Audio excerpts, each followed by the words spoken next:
जय माता की जय बोले। जय भोले। जय माता की। हम सब यह जानते हैं कि हिमाचल में माँ ज्वाला देवी का मंदिर है और उसके विषय में हमने यह भी सुना है कि अकबर वहाँ गए थे और उन्होंने माँ की उस जोत को बुझाने के लिए उसके ऊपर मोटे मोटे लोहे की प्लेटें डलवाई, मगर उन प्लेटों को भी छिद्र करके वह जोत ऊपर निकल आई और वह फिर से प्रत्यक्ष दर्शन देने लगी।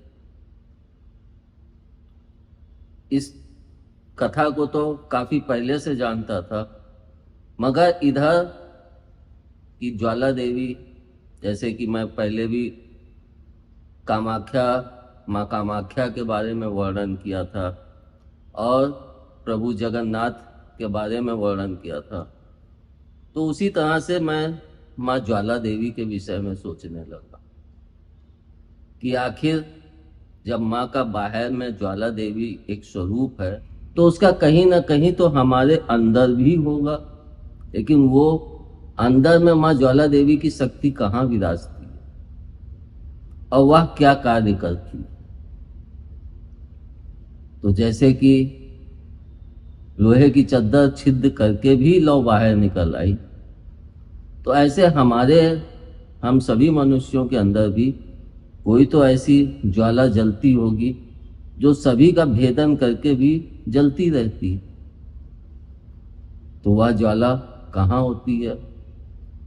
अगर हम लोग थोड़ा सा ध्यान दें तो कहते हैं कि दिल में आग लगी हुई है। कोई ये नहीं कहता कि दिमाग में आग लगी है, कहते हैं दिल में आग लगी है। तो ज्वाला कहाँ जलती? हमारे दिल में, हमारे मन में ज्वाला जलती। और हमारे दिमाग में क्या होता है? गुस्सा आता है, क्रोध होता है, लेकिन दिल में क्रोध नहीं, ज्वाला जलती है। और उस ज्वाला को कोई भी नहीं बुझा सकता है। वह ज्वाला तभी बुझती है जब उस व्यक्ति की कामना की पूर्ति हो जाती है। अगर उस व्यक्ति की जब कामना की पूर्ति हो जाती है तो उसकी ज्वाला अपने आप ठंडी हो जाती है, या फिर हम उस ज्वाला के रुख को मोड़ दें। जैसे कि हम किसी बात पे, हमारा मन अत्यधिक क्रोधित है और इतनी ज्यादा मतलब ज्वाला जल रहा है कि हमको उससे बदला ही लेना है, और तभी कोई व्यक्ति आके उस विषय में कुछ ऐसी चर्चा कर जाता है जिसके कारण हमें सोचने पे मजबूर होना पड़ता है। और जब हम सोचने पे मजबूर होते हैं तब हमारा मन जो होता है वह धीरे धीरे एक किनारा करने लगता है, मतलब उस विषय पे भी सोचने लगता है। और जब वह सोचने लगता है तो धीरे धीरे उसका ज्वालाएं कम होती जाती। यानी मन की ज्वाला को हम या तो कामना की पूर्ति पे समाप्त कर सकते हैं, या फिर उसका रुख मोड़ के समाप्त कर सकते हैं, या फिर वह व्यक्ति स्वयं अपनी ज्वाला को शांत करे। जैसे कि माँ ज्वाला देवी अपनी ज्वाला को स्वयं शांत करें, तभी वह शांत हो सकती। कोई अन्य व्यक्ति उस ज्वाला को कभी भी नहीं शांत कर सकता। और इसको हम इस तरह से भी देखते हैं, जब हम क्रोध में हो या हमारे दिल में ज्वाला जल रही हो, तो हम उसका प्रत्यक्षीकरण कहाँ पे करते हैं? तो वह हमारे चेहरे और मुंह से ही होता है। तो जब माँ पार्वती शिव जी पे पैर रखी तो उनके दिल में इतना क्रोध भरा हुआ था, इतना क्रोध था कि उन्होंने काली स्वरूप को धारण किया। जब मन में आग लगी होती है तो क्रोध बहुत बढ़ जाता है, और जब वह क्रोध इतना बढ़ गया तब माँ ने काली स्वरूप को धारण। अब उनके इस आग को, मतलब जो उनकी ज्वाला मन की जल रही थी, उसको भी देखो कैसे शांत हुई।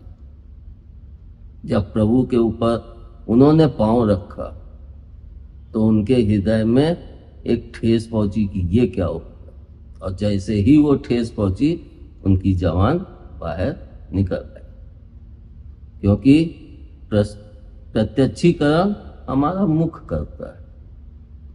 तो जब जवान बाहर निकल आई तो उनकी उस ज्वाला को, मतलब उस धधकती हुई आग को जो उनके सीने में जल रही थी, उसको एक मोड़ मिल गया कि मेरे से ये क्या हो गया। और जब वह मोड़ मिला तब उनकी वह आग ठंडी शांत हुई। फिर माँ स्वयं ही शांत स्वरूप में आ। और हम इसको ऐसे भी देखें, अगर हमारे किसी के ऊपर क्रोध होता है तो दिमाग में होता है, तो हम कहते हैं वह व्यक्ति बहुत क्रोधित है, बहुत गुस्से में है। और जब दिल में, तो व्यक्ति कहता है मेरे दिल में आग लगी है, चाहे स्त्री हो चाहे पुरुष हो, कोई भी। अब हम इसमें देखें तो इसका दूसरा पक्ष भी होता है। जैसे मैं हमेशा कहता हूं कि प्रभु ने पॉजिटिव दिया है तो निगेटिव भी है। अगर ज्वाला निगेटिव है तो इसका पॉजिटिव पक्ष क्या है?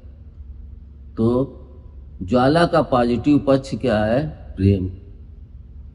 मतलब ज्वाला हमारे दिल में धधकती है तो प्रेम भी हमारे दिल में ही उठता है। दिमाग में प्रेम नहीं उठता है, दिमाग में चालें उठती हैं। तो प्रेम दिल में उठता है। और जब दिमाग में क्रोध उठता है तो शांति दिमाग में। तो प्रेम दिमाग में नहीं होता है, शांति होती। तभी व्यक्ति कहता है कि दिमाग को शांत रखो, तो शांत दिमाग से अगर कुछ सोचोगे तो सही निष्कर्ष निकाल पाओ। तो हमारे दिमाग में क्रोध और शांति है, और दिल में ज्वाला और प्रेम। यानी हम उस ज्वाला को प्रेम के द्वारा भी शांत कर सकते हैं। और कोई भी विधि ऐसी नहीं होती है जिससे हम उस ज्वाला को शांत कर सकें। यानी उस ज्वाला को प्रेम, कामना की पूर्ति या उसको डाइवर्ट कर दें। तो हर चीज का अगर पॉजिटिव है तो उसका निगेटिव भी है। जैसे कि हम अपने मन में ही हम ध्यान करने बैठे हैं, ये चीज सही है, हम इस तरह से सोचते हैं कि ये सही है, लेकिन उस पक्ष पे जाके बैठ के देखो। मान लो हम एक जज की तरह किसी का फैसला कर रहे हैं, तो हमने सभी उन दोषियों की बातें सुनी, लेकिन फैसला हम तब कर पाएंगे जब हम उसको उन दोषियों के, अपराधियों की तरफ से भी एक निगाह डालनी चाहिए कि यदि मैं अपराधी होता तो क्या होता, तो कैसे होता। अगर हम दोनों पक्ष को अच्छे से सोचेंगे तभी एक हम सही निर्णय ले पाएंगे। इसीलिए कहते हैं जितनी हमारी एकाग्रता की मजबूती होती है उतना ही हम सही निर्णय लेने में सक्षम हो पाते हैं। वरना हम अपने हिसाब से सारी भूमिकाएं सब कुछ बना लेते हैं और सोचते हैं बहुत बेस्ट है, लेकिन कभी ये नहीं सोचते हैं कि हम उस तरफ से सोचे तो इसमें क्या कमियां हैं, क्या वो है। अगर हम कमी और उसका सही निवारण कर लेंगे तो हम हमेशा अपने लक्ष्य पे सफल होंगे, वह चाहे बिजनेस हो चाहे जीवन का लक्ष्य। अब अगर हम देखें तो सबसे ज्यादा ज्वाला स्त्रियों में जलती है और सबसे ज्यादा क्रोध पुरुषों में पनपता है।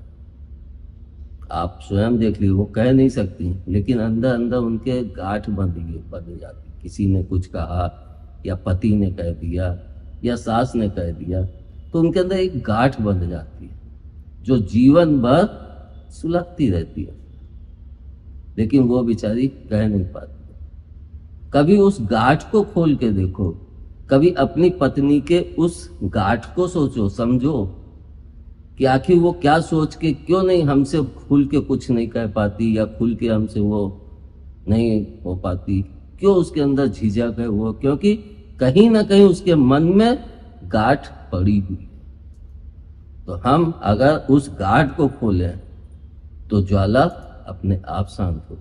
और गांठ कैसे खुलेगी? प्रेम से। तो हमको अपनी पत्नी हो, बेटी हो, कोई भी हो, क्योंकि लड़का होगा तो कहीं ना कहीं कह लेगा, अपने गुस्से को इजहार कर देगा, अपनी ज्वाला को भी शांत कर लेगा कहीं पक के, क्योंकि भड़ास निकल जाती है तो मन को शांति मिलती। कहते हैं कि नहीं, भड़ास निकल गई मन को शांति हुई। तो हम अपने पत्नी की अगर गांठ को समझ लें तो हमारा जीवन कितना सुखमय हो जाए। इसको हम इस तरह से भी देख सकते हैं कि जैसे कि धरती पे प्रभु ने पति पत्नी नामक दो जीव बनाए है, तो दोनों इंसान, लेकिन एक निगेटिव एक पॉजिटिव, पुरुष पॉजिटिव और स्त्री निगेटिव। आप सोचेंगे कैसे? तो निगेटिव स्त्रियां इसलिए होती हैं क्योंकि वे दिल से सोचती हैं, और पुरुष पॉजिटिव इसलिए होता है दिमाग से, मैं ही सब कुछ हूँ, मेरे आगे पत्नी नहीं होनी चाहिए। वो पत्नी को तू क्या करती है, तू कुछ नहीं करती, तू ये नहीं वो नहीं, तमाम तरह की बातें। अब पत्नी की अगर हम व्याख्या करने लगे तो देखिए पत्नी में क्या है। पास है, जब हम शादी करते हैं और किसी कन्या को अपनी पत्नी के रूप में स्वीकार करते हैं तो वो एक अनजान घर से आती है, मतलब उसके लिए ये घर अनजान है। उसने जो कुछ सीखा वो सब अपने मायके में सीखा, और वो वहाँ के विषय में सब कुछ जानती है, वहाँ के संस्कार सब कुछ वहाँ के विषय में जानती है।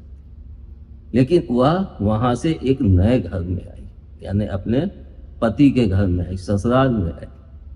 वह उसके लिए एक नया घर, और जब शादी होती है तभी उसको पत्नी का पद प्राप्त होता है।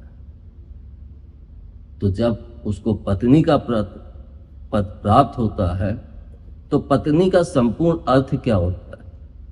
वह भी पुरुष और स्त्री के हिसाब से अलग अलग है। पुरुष के लिए पत्नी का अर्थ जो मैंने सोचा वह यही है कि पढ़ाई कराओ, मतलब पत्नी को अपने घर के विषय में वह ज्ञान दो ताकि वह उस घर के हिसाब से एडजस्ट हो सके। जैसे हम अपनी पत्नी को अपने हिसाब से बनाना चाहते हैं तो उसको उस हिसाब से समझा के प्यार से प्रेम से एक तरह से पढ़ाई होती है। और जब पढ़ाई कराओ उसके बाद आधा ता आता है, पा के बाद आधा ता, मतलब त्याग। तुम अपना कुछ त्याग करो, अपने गुस्से का त्याग करो, अपने घमंड का त्याग करो, तब हम अपनी पत्नी को सही ढंग से पढ़ाई करा पाएंगे। अगर हम अपनी माँ के कहे पे या उस पे चलेंगे तो हम कभी भी अपनी पत्नी की पढ़ाई सही ढंग से नहीं कर सकते, और जीवन भर वो अपने कष्ट से दुखी रहेगी और हम उसको कभी भी समझ ही नहीं पाएंगे। तो ता मतलब त्याग करो। इसके बाद ना, नी का मतलब निष्ठावान। हम एक घर से एक कन्या को लेके आए हैं, उसको पत्नी रूप में स्वीकार किया है, तो उसके प्रति हम संपूर्ण निष्ठा रखें, संपूर्ण भाव रखें। जब हम ये सब करेंगे तो फिर स्त्री की तरफ से पत्नी का क्या अर्थ है, यह भी मैं बताऊं आपको। जब हम यह सब उसको देते हैं, अपनी पत्नी को ये सब देते हैं, उसकी सही ढंग से अपने यहाँ के संस्कार वो सब पढ़ाई कराते हैं, फिर त्याग करते हैं उसके लिए, ये इस घर में सही ढंग से एडजस्ट हो, इसको भी वो मान सम्मान मिले। उसके बाद निष्ठावान होते उसके कि हम सिर्फ अपनी पत्नी के हैं, बाकी कोई भी शक्ति हमें इधर से उधर नहीं कर सकती, कोई भी स्त्री। तो निष्ठावान बनो पत्नी। और जब यह सब चीजें हो जाती हैं तो स्त्री के लिए पत्नी का अर्थ क्या हो जाता है? तब स्त्री के लिए पत्नी का अर्थ होता है